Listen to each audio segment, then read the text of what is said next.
Ассаламу алейкум ва рахматуллахи ва баракатуху.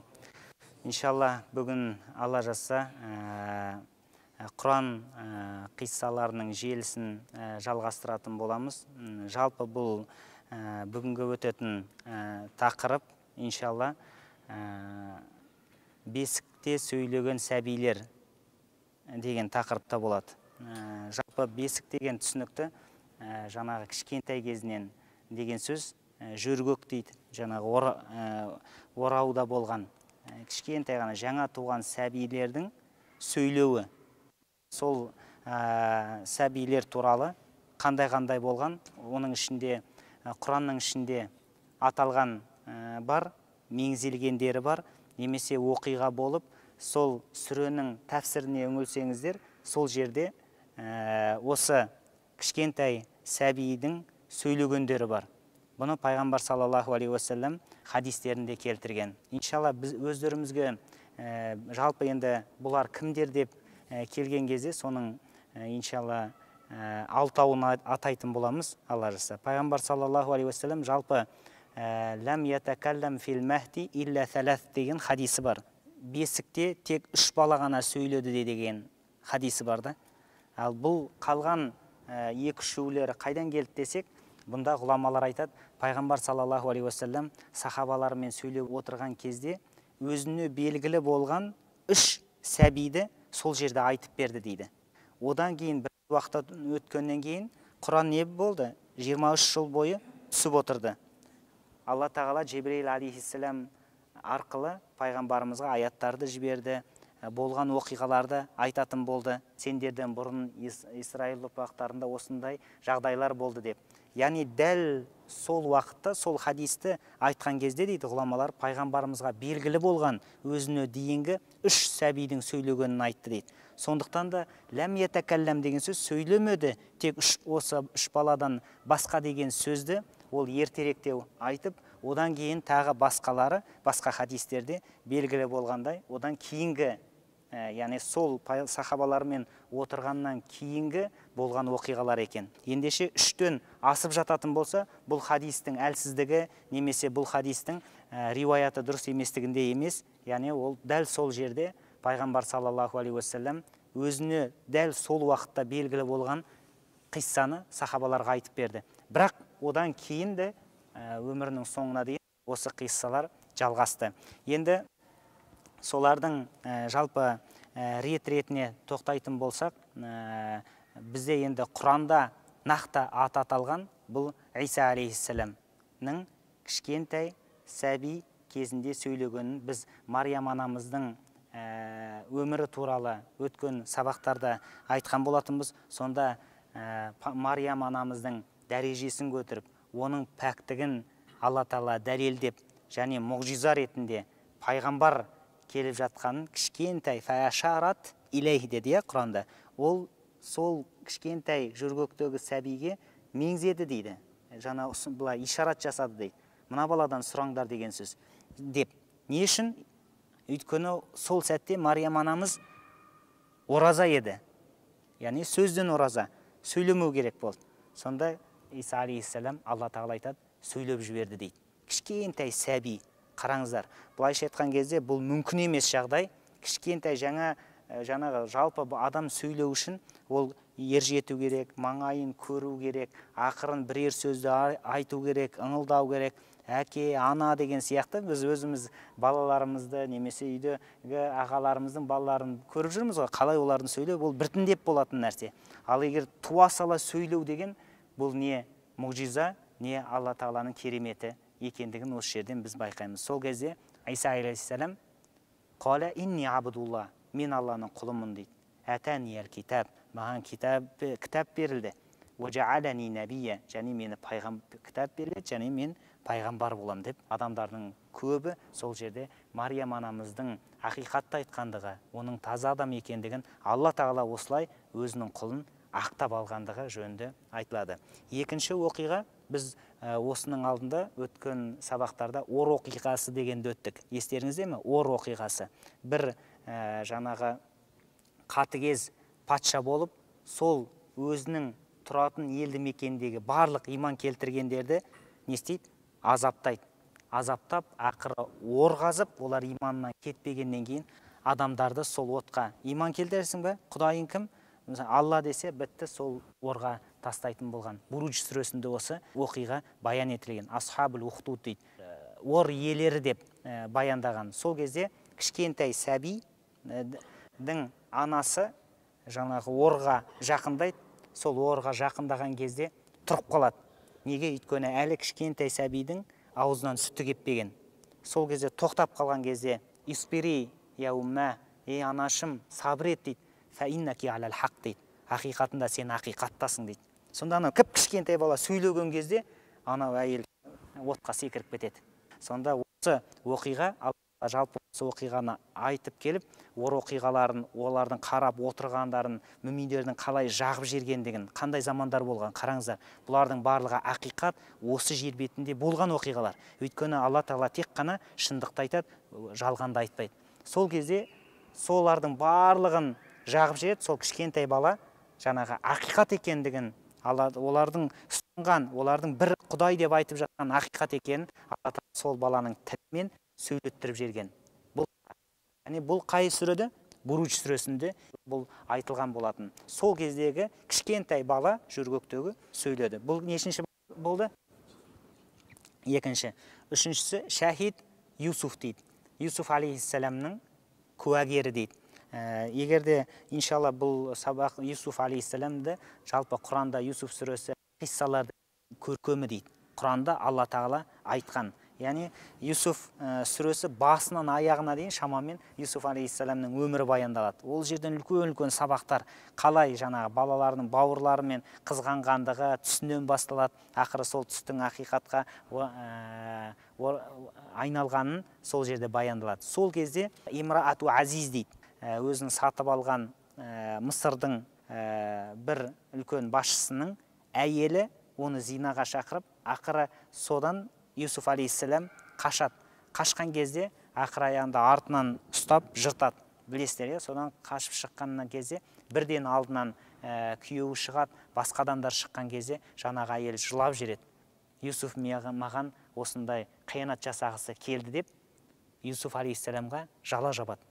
Сол кезде анау тәфсірлерде әртүрлі енді риуаяттар бар. Біреу басқа дейді, негізі шахид Юсуф деген сол жерде кішкентай сәби сонда куәлік етеді. Сонда айтады, сен әйел адамның, ер адамның, Юсуфтың алдын қараңдар, алдынан жыртылса дейді Юсуфтың киімі, онда Юсуф кінәлі, артынан жыртылған болатын болса, онда әйел жаңағы кінәлі, Юсуф таза дейді. Сөйтіп, Юсуфты тексерген кезде Юсуф алейхиссаламның киімі артынан жыртылған екен. Сонда жаңағы шахид болып, куә болған, кішкентай осы үкімді айтқан кім деген кезде сол сәби болған дейді. Кішкентай, емізулі бала болған дейді. Сол сөйлеп кеткен. Қараңыздар қандай сол жердегі оқиға.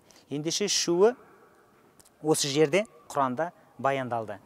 Енді төртіншісі бұл пайғамбар саллаллаху алейхи уассаламның хадисінде келтіреді. Бұл имам Ахмадтан жеткен пайғамбар саллаллаху алейхи уассаламның миғражға көтерілгендегі оқиғасы. Ол хадисте нақты Ибн Аббастан риуаят етілген хадисте «Ләммә кәнәт ләйләту ләти усрия бия фиха атат алайя раихатун тайибатун» дейді. Түнгі сапарға шыққан кезде маған жақсы бір иіс келді дейді. Пайғамбар саллаллаху алейхи вассалам. Фақулту я Жибрил, ма хадихи раиха тайиба. Сосын мен айттым дейді, ей Жибрил, мынау неткен жақсы иіс деп сұрадым дейді.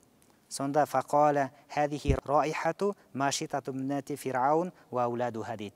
Бұл Фирғауынның қыздарының шаш тараушысының және оның балаларының иісі деп айтты дейді. Түсіндіңіздер ме? Яғни шаш тараушы, мысалы, шаш тараз деген шаш қиятын бар ғой. Бірақ Фирғауынның қыздары болған, сол қыздарының шашын тарайтын жай бір күң дейміз бе, сондай адам болған. Соның иісі дейді. Сонда пайғамбар саллаллаху алейхи уассалам «Уама ша'нуха» ол қандай жағдай болды деп сұрады дейді. Фақалат лаха байна хия тумашиту бната фирау зата яумин ид сақатат ал-мидра мин ядиха дейді. Қысқашылап айтқан кезде сол Фирғауынның қыздарының шаштарын тараушы әйел адам қыздарының шашын тарап жатқан кезде дейді, қолынан тарағы түсіп кетті дейді. Пайғамбарымызға Жәбірейіл алейхиссалам осы оқиғаны жеткізіп отыр. Әсия анамыздың өткенде сабақта өттік қой өмірін. Сол тұстарда, яғни Фирғауын барлығын өлтіріп жатқан кезде иман келтірген күйеуі қайтыс болған, осы күң Фирғауынның қыздарының шашын тараушысы иман келтірген екен. Бірақ имандылығын жасырады. Сөйтіп әйел адам шашын тарап жатқан кезде қолынан тарағы түсіп кетті дейді, Жәбірейіл айтады алейхиссалам. Сөйтіп тарағын алған кезде бисмиллахи деп айтты дейді. Сонда бисмилля деген Алланың атымен деп айтты дейді. Бұл әкемді айтып тұрсыз ба деп айтты дейді. Жоқ дейді. Әкең менің Раббым дейді, және әкеңнің Раббысы дейді. Ендеше осы сөзді әкеме жеткізем дейді, қыз айтады. Сонда жарайды, жеткіз дейді иман келтірген әйел. Сөйтіп Фирғауынға жеткізеді. Фирғауын одан сұрайды, иман келтіргендігін білет, бірақ ол имандылығынан таймайды. Сөйтіп ақыр аяғында мынандай үлкен қазан сияқты бір ыдысты әкеледі, оның астынан от береді, нухас дейді, мыс. Соны жаңа нең ішіне салады, қазанның ішіне салады. Сөйтіп мысты қайнатып, оны қайнатып болғаннан кейін жаңағы әйелді әкеледі машитаны, Фирғауынның қыздарының шашын тараушыны. Және оның басқа да балалары болады. Сөйтіп балаларын барлығын әкеледі. Қайтасың ба дініңнен? Сенің құдайың кім деген кезде, ол мүмин әйел өзінің иманына берік болады. Бірақ бір шарт дейді, мен осы жаңа қазанға түсем дейді, мен қайтпаймын, бірақ біз өлгеннен кейін сүйектерімізді жинап бір жерге көмім дейді. Ендеше сол сенің хақың болса, онда сөйтеміз дейді. Ақыры бір баласын тастайды, екінші баласын тастайды. Қараңыздар, сонда қандай оқиға болған. Сондай бірнеше баласын тастап, сонда түскен кезде аппақ болып тек сүйектері ғана кетіп жатады. Сонда жаңа емізулі тағы бір баласы болады. Сондай соны жұлып алып, бір-бірлеп баланы тастаған сайын діннен қайтама деп ойласа, ол одан сайын берік бола береді. Сөйтіп ақыр аяғында емізулі баласын қолынан тартқан кезде, сонда кішкене тұрып қалады. Яғни жақындатқан кезде сол әйел адам тұрып қалады. Не үшін? Аналық мейірімі, баланы аяуы бар. Сонда иқтахими дейді. Бала сөйлеп кетеді жаңағы жерде, кішкентай емізулі бала сөйлеп кетеді. Анашым дейді, сабыр ет дейді, ұмтыл дейді. Шындығында дүниенің азабы ақиреттің азабынан жеңіл деген екен. Сонда сөйлеген кезде имандылығы одан сайын артып, ақыры отқа тасталған екен. Яғни осы оқиғаны Жебірейіл алейхиссалам пайғамбарымызға айтып береді. Яғни балаларымен барлығымен дінінен айырылмай, сол қайнаған қазанға түскен әйелдің иісі деп жаңа пайғамбар саллаллаху алейхи уассаламға Миғраж оқиғасының осы үзіндісін айтады. Енді келесі пайғамбар саллаллаху алейхи уассалам бұл Машита ендеше нешінші адам бала болды? Машитаның кішкентай сәбиі 4-ші бала болды. Ендігі хадисте бұл жерде тағы да қосымша екі сәбидің сөйлегені. Ол мынау хадисте пайғамбар саллаллаху алейхи уассалам Бұхари мен Муслимнен риуаят етілген хадисте былай дейді. Ләм ятакаллам фил махди илля саласатун дейді пайғамбарымыз. Шындығында бесікте, яғни сәби кезінде тек 3 бала ғана сөйледі дейді. Бағанағы мен айтқан жаңа хадистің әңгімеміздің барысында хадистің пайғамбарымыз бір отырыста айтқан оқиғасы. Яғни бұл ендеше аяттардан келген мәселелер мүмкін ерте, одан кейін болуы мүмкін. Түсінікті ғой ендеше. Ендеше хадистің мәтіні бойынша сөйлесік, пайғамбар саллаллаху алейхи вассалам бесікте тек қана 3 бала сөйледі дейді. Иса пайғамбарды айтады. Сөйтіп тағы бір оқиғаны айтады. Бізге қазір тағы да танысамыз, ол қандай бала екендігін. وَكَانَ فِي بَنِي إِسْرَائِيلَ رَجُلٌ يُقَالُ لَهُ جُرَيْجْ дейді. Исраилдықтардан дейді. Исраилдықтардан Журайж атты адам болды дейді. Кәна юсолли. Сөйтіп ол намаз оқитын, яғни құлшылық ететін бір Аллаға иман келтірген тақуа құл намаз оқитын сол Исраил ұрпақтарынан болды. Жаатху уммуху фадаатху. Сөйтіп, ол намазды көп оқитын болған жаңағы бала. Сөйтіп, жаңағы жігіт оны анасы шақырылды дейді. Яғни балам бергел деп намаз оқып атқан шақта Журайжді анасы шақырады. Фақоля уджибуха ау солли. Сосын өзі ойлайды жаңағы Журайж. Жауап берейін ба анама, әлде намазымды оқи берейін ба деп. Сөйтіп фақолат Аллахума, бармайды. Яғни намазында қала береді. Жаңа өз-өзіне сұрақ қояды, барайын ба, бармайын ба деген сияқты, анамның шақырғанына жауап берейін бе, әлде намазымды жалғастыра берейін бе деп жалғастыра берген екен. Сонда анасы қатты қиналып жатса керек, сонда мынау сөзді айтып қояды анасы. Яғни дұға қылып жібереді. Аллахумма ла тумитху хатта турияху уджухал мумисат дейді. Ей Алла тағала, бұны дейді, жезөкшелердің жүзін көрсетпей дүниеден өткізбе дейді. Түсіндіңіздер ме? Мумисат деген жезөкшені айтады. Сонда айтады, ей Алла тағала, бұған дейді Журайжға, жезөкшенің жүзін көрсетпей дүниеден өткізбе дейді, өлмейтін болсын дейді. Яғни жезөкшелермен бір оқиғаға жаңағы түспей, оны дүниеден өткізбе деген сөзді айтып жібереді. Қиналған анасы. وكان جريج في صومعته فتعرضت له امرأة وكلمته. Сөйтіп, жаңа Журайж өзінің саумаға дейді, құлшылық ететін өзінің бір мешіт сияқтысы жері болады. Яғни өзінің михраб дедік қой өткенде, сол михраб сияқты құлшылық ететін жаңа саумаға дейді, жері болады. Соның ішінде құлшылық ете беретін болады. Күндердің бір күні оған бір сұлу қыз келеді. Қыз келеді, оны зинаға шақырған екен. Яғни бұл қыз жаңағы жезөкші қыз екен. Сөйтіп сол Аллаға құлшылық етіп жүрген жігітті тайдырмақ мақсатта оны зинаға шақырып, соған келеді. Бас тартады. Кім? Журайж. Фаатат раиян фаамканатху мин нафсиха фаваладат гуламан.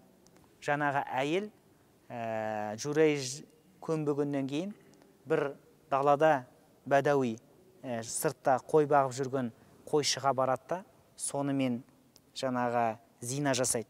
Сөйтіп зина жасап, содан аяқ ауыр болып бала туады. Фақолат мин Журайж дейді. Сөйтіп жаңағы адамдарға бұл менің жаңағы ішімдегі бала, бұл Журайжден деп Журайжге не істейді? Жала жабады. Фаатауху, бұл адамдардың бәрі шулайды, бәрі сенеді. Қараңыздар, жезөкші жаңағы әйел жала жапты, бала туды, сол баланы осы Журайждің баласы деп айтты. Адамдар сеніп жүргеніміз осы екен ғой деген сияқты өтірік құлшылық етіп жүрген деп, сөйтіп жаңа саумағасы дейді, жаңа намаз оқитын жерін бәрін быт-шыт қылып, өзін ұрмақшы болып, халық сойтып, қара бет деп, тілдеп, сондай нелер жасайды. Уанзалуху уасаббуху дейді. Жамандап, шығарып, сөйтіп не істейді? Жаңағы Журайж фатавадда уассалла thumma ата әл-ғулам дейді. Ол болса сабыр етеді, барып дәрет алады. Пайғамбарымыздың әр сөзін мұқият тыңдап отырыңыздар, иә? Әр сөзі бұның бір проблемадан шығудың жолдары екендігін ұмытпауымыз керек хадистерден. Өйткені пайғамбарымыз ауадағы нәрсені айтпайды, оған Алла тағала уахи арқылы көмектеседі. Жаңағы жала жабылған бүкіл халық бет бұрып кетті. Өз-өзін ақтай алмайтын жағдайға келді. Жатқан кезде оның намаз оқып жүрген жерін быт-шыт қылып қиратып тастайды халық. Сөйтіп барады, фадавадда дәретін алады, намаз оқиды. Сөйтіп жаңағы кішкентай сәбиге келеді халықтың көзінше. Фақала мән абука я ғулам. Әкең кім? Ей сәби дейді. Жаңағы кішкентай балаға пайғамбарымыз айтады. Қала ар-раи. Сонда айтады, ол қойшы деп сөйлеп жібереді. Жаңа кішкентай сәби қойшы деп сөйлей береді. Қолу, сөйтіп адамдардың барлығы жөргектегі бала сөйлей ме? Ол мүмкін емес. Бірақ Алла Тағаланың кереметі сол Журайждің ақиқат екендігі, оның шынайы мұсылман екені, оған жала жабылғанын түсініп, сосын айтады, нәбни саумаатака мин зәхабин. Ендеше мұндай жаңағы керемет болып жатыр. Сені Алла Тағала ақтап қалды. сенің саумағыңды жаңа қиратып тастаған намаз оқитын жеріңді біз алтыннан көтереміз дейді. Сонда қала ла илля мин тин, жоқ, балшықтан көтере беріңдер дейді, жаңағы деп айтады пайғамбар саллаллаху алейхи вассалам. Бұл екінші, жаңағы тек үшу деді ғой. Бірінші Иса деді, пайғамбарымыз әрі қартай айтқан жоқ. Не үшін? Өйткені Иса алейхиссаламның сөйлегені туралы Құранда бар. Ал мынау Құранда жоқ, бұл хадис. Сонда екінші қиссаны пайғамбарымыз кім екендігін Жүрейжді сөйлеттірген, жаңағы Алланың әмірімен сөйлеттірген баласы. Сол үшіншісі туралы. Бұл енді біздің тізбек бойынша 6-шы адам, 6-шы бала. Сәби. Ва канат имраатун. Пайғамбарымыз келесі қиссаны айтып отыр сахабаларға. Қараңыздар. Ва канат имраатун. Бір әйел адам болды дейді пайғамбарымыз. Турдиу ибнан лаха мин бани Исраил дейді. Ол әйел адам бәні Исраилдан, яғни пайғамбарымыздан дейінгі қауымдардың біреуінен болған екен. Сол әйел адам баласын емізіп отырады. Фамарра биха ражулун ракибун зу шаратин дейді. Жаңағы емізіп отырған кезде анадайдан бір ер адам, зу шаратин деген әдемі келген, бай киінген, сондай бір көрікті киінген атты кісі өтіп бар жатады. Сонда пайғамбарымыз айтады, сонда жаңағы фақалат, жаңағы әйел айтты дейді, Аллахумма аджал ибни мислаху дейді. Ей Алла тағала, менің ұлымды мынау сияқты қылшы дейді. Жаңағы әдемі көрікті аттың үстінде кетіп баратқан жігітті көрген кезде, яғни менің балам осындай адам болсыншы деп айтады. Анасы дұға қылады Алла тағаладан. Фатарака садияха ва ақбала аля ракиб дейді. Кішкентай сәби ем батқан жерінен анасының кеудесін шығарып аузын алады, бірден неге қарай бұрылады, өтіп бар жатқан атты әдемі кісіге қарай бұрылады, бұлай дейді. Фақала Аллахума ла таджални мислаху. Ей Алла тағала, ол сияқты мені қылмашы деп айтты дейді. Сөйлеп жіберді дейді пайғамбар саллаллаху алейхи вассалам. Сумма ақбала аля садиха ямуссуху дейді. Кішкентай бала қайтадан еме бастады. Түсіндіңіздер ме? Қандай Алла тағаланың жаңа кереметі. Фақала Абу Хурайра. Абу Хурайра айтады. Осы хадисті айтып жатқан Абу Хурайра. Кәәнни анзуру илән наби саллаллаху алейхи вассалам ямуссу исбааху дейді. Сонда мен дейді, пайғамбарымыз осы сөзді айтып атқан кезде, саусағын сорып тұрған адам сияқты қылып айтты дейді. Әдемі келтіргенде осы қиссаны. Абу Хурайра пайғамбарымыз сөйтіп еміп отқан жерінен жаңағы тастай салып, анау сияқты қылма деп айтты деген сөзді айтқан кезде, Абу Хурайра қарап отыр ғой, осы хадисті жеткізуші.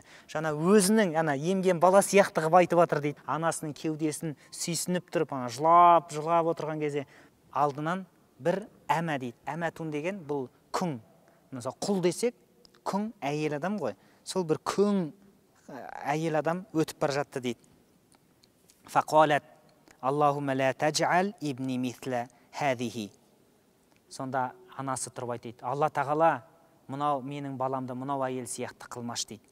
Яғни адамдардан қуылған, күң, сондай бір ешкімге керексіз адам. Қазір ол туралы айтамыз. Сонда айтады, ей Алла тағала, мынау әйел сияқты менің баламды қылмашы деп Алла тағаладан дұға қылды дейді. Пайғамбарымыз айтады. Фатарака садияха дейді.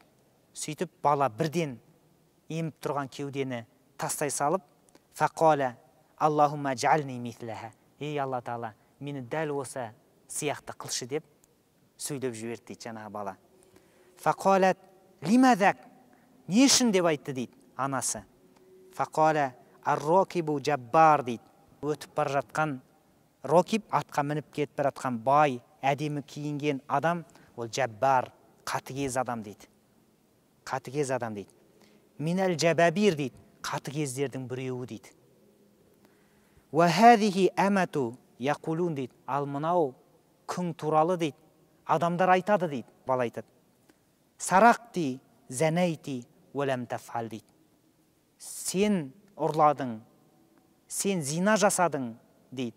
Бірақ ол оны істеген емес деп айтады. Яғни жаңағы тақуа әйел екен де, өтіп бар жатқан. Бірақ адамдардың бүкіл халық оны зинақор дейді екен, атайды екен.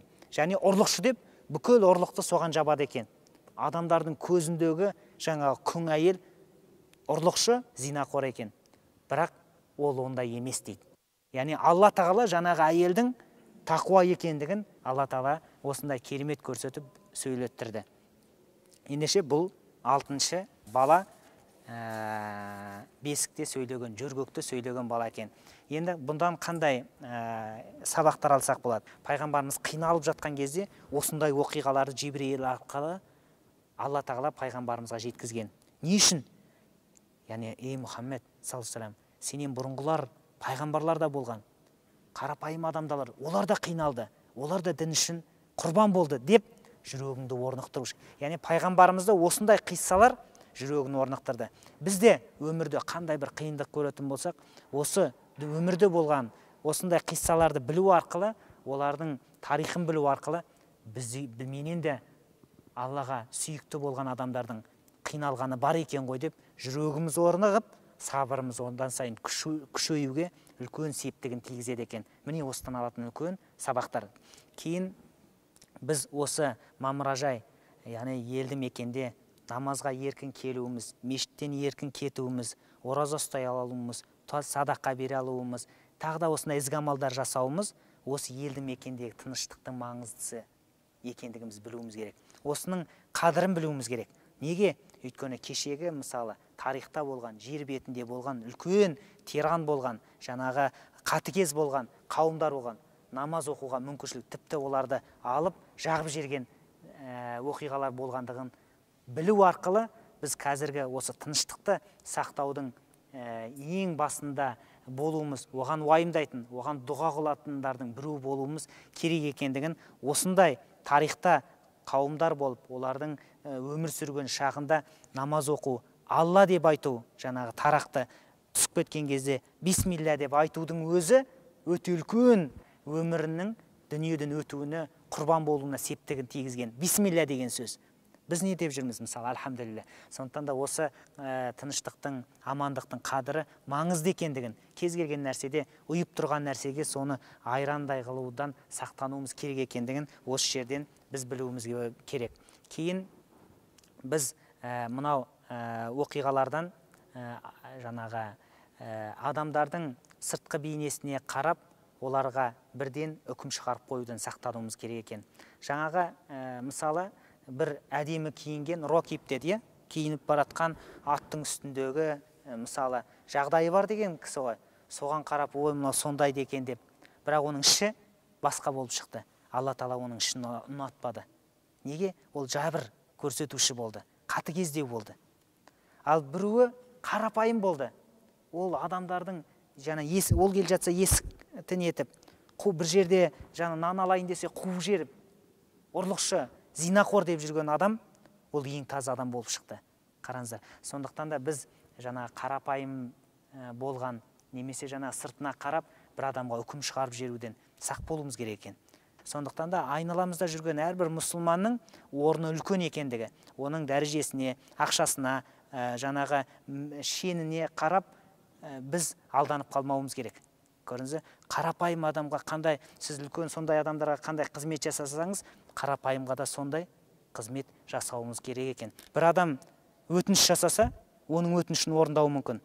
Бірақ қарапайым бір адам келеді, ол тура сондай өтінішті жасаса, одан теріс қарауы мүмкін. Алла тағала екеуін де жіберіп тұрған Алла екенін ұмытпауымыз керек. Сондықтан да біз өмірге келгеннен кейін біз әр ғұмырда сыналып жатырмыз. Ісімізбен, әрекетімізбен, біздің естіп жатқан, көріп жатқан істеріміздің барлығы біздің не таразымызды ауырлатады, не оны жеңілдетеді. Алла тағала осындай сынақтардан көркем түрде өтуімізді Алла тағала нәсіп етсін. Кейін бұл қиссалардан алатын жаңа Журейждің оқиғасындағы анасының мәселесі. Жалпы ана деген тақырыптың бұл жердегі өте үлкен екендігі. Анау намаз оқып жатыр, құлшылық етіп, Аллаға құлшылық етіп жатыр. Бірақ анасы шақырды, анасына жауап бермеді. Бірақ анасы дұға қылып жерді, дұғасы қабыл болды. Жезөкшенің жүзін көрсетпей дүниеден өткізбе дейді. Жезөкшенің жүзін көрді ме? Бала әрине көрді. Сонымен өз-өзіне Алла тағала ақтап алмаса, сол жерде бітті. Ешкім оған сенбес еді. Расында да сол қойшының баласы мынаның баласы ретінде сол елден қуылып сөйтіп кетеді. Бірақ Алла тағала оған бір сынап, ескертіп, бірақ Алла тағаланың мейірімен оны ақтап алды. Сол жерде біз ананың дұғасынан сақ болуымыз керек екен. Егер аналарымыз тірі болатын болса, ол кісілердің қас-қабағы, ол кісілердің қандай да бір жағдай айтуы бұл үлкен нәрсе. Біздің өмірімізде біз машинаны таңдаймыз, үйді таңдаймыз, әйелді де таңдайсың, киімді де таңдайсың. Бірақ бізге таңдауға берілмеген нәрселердің ең үлкендерінің бірі ата-анасын таңдайды. Біз бауырым келеді, әке шешем ішеді дейді, қатты дейді. Мысалы, не істейді, өзі намаз оқиды, бәрін етеді, жақсы өте қоймайды дейді, әрбір жерде қалып қояды. Біз айтамыз, сен ата-анаңды таңдаған жоқсың ғой? Таңдаған жоқ. Бітті, иншалла. Бірақ сол екеуінің саған Алла Тағала дүниеге келген кезде Алла Тағала саған сол ата-аналарды бұйырды. Ендеше солардың тура жолға түсуіне, солардың көмегінде, далада қалып қойса сүйреп кіргізе бер, жасай бер қызметіңді. Өйткені бұл сен өміріңні дейінгі бұл сынақ.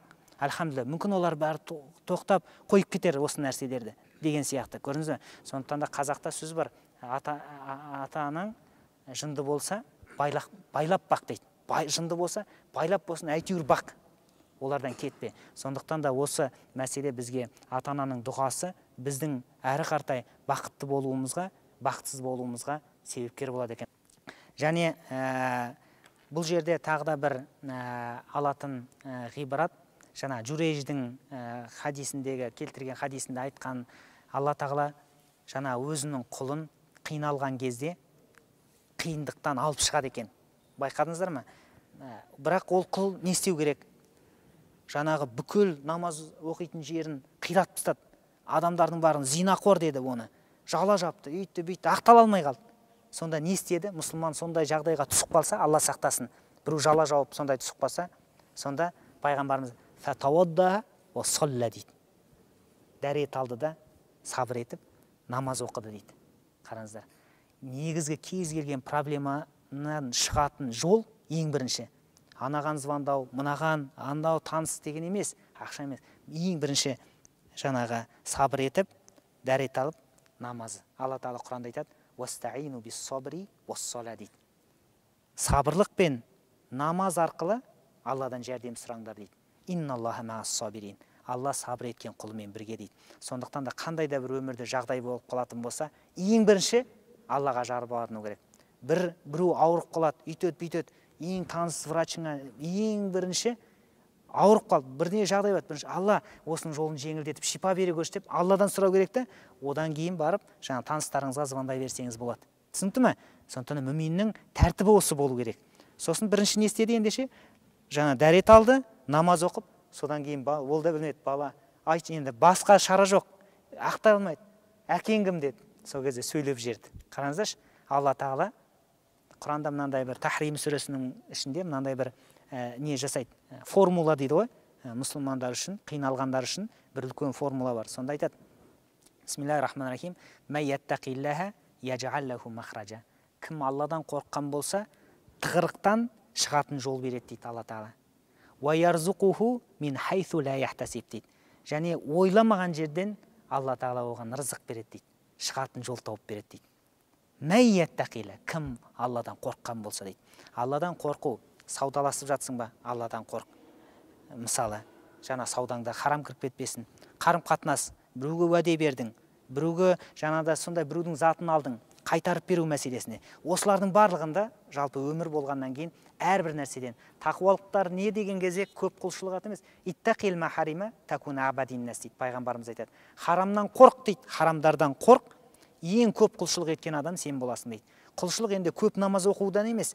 Біреулер болуы мүмкін, көп намаз оқиды, бірақ қарызын қайтармайды, өтірік айтады, уәдесінде тұрмайды, әйеліне қатыгез, балаларына ешқандай әкелік рөл жоқ, сипаты жоқ. Мысалы дейінде, сондықтан оның намазы оны өзгертпей тұр, оған әсер бермей тұр. Түсінікті ме? Сондықтан да осы нәрселердің барлығы бір-бірімен байланысты. Ендеше Алла Тағала кім қандай да бір өзінің құлы болатын болса, ешқашан бір сондай жаңағы шарасыздыққа қалтырмайды екен, өзінің құлын ақтап алып шығады екен. Алла Тағала иншалла баршамызды ізгілікте болуымызды және Құран қиссаларынан, пайғамбарымыз айтқан өсиеттерді өзегімізден өткізіп, амалымыздан асыруды өмірімізге пайдалануды нәсіп етсін. Субханакаллахумма бихамдик, ашхаду ан ла иляха илля ант, астағфирука ва атубу илейк, бирахматика архам. Аллах.